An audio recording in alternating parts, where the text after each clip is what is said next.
Mtazamaji, serikali imesitisha huduma za mwanakandarasi aliyekuwa akisimamia mradi wa kituo cha kushughulikia maji taka cha Meru, ikitaja ucheleweshwaji wa muda mrefu uliotatiza kukamilika kwa mradi huo.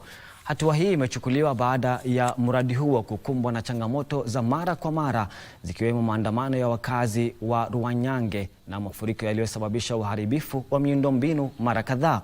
Kwa mujibu wa waziri wa maji taka na unyunyizaji maji mashambani Eric Mugaa, mradi huo ulianzishwa mwaka 2019 kwa gharama ya takriban bilioni 1, umekamilika kwa asilimia 75 pekee. Mwanakandarasi huyo alikuwa amepewa muda wa mwisho kukamilisha mradi huo ifikapo mwezi Disemba mwaka jana, lakini hakufanya hivyo. Serikali sasa inaendelea kufanya tathmini ya kazi zilizosalia kabla ya kumteua mwanakandarasi mpya kukamilisha mradi huo.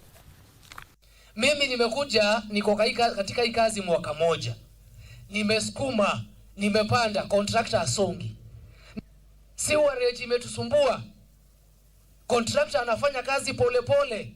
Ameishi 75, 76, 77% mwaka mzima. Tafadhali Rais, ninaomba unikubali ule muradi niukatishe na nitafuta contractor mwingine. Nimemwachisha kazi, nikamwachia line moja ambayo anafaa akamilishe by February.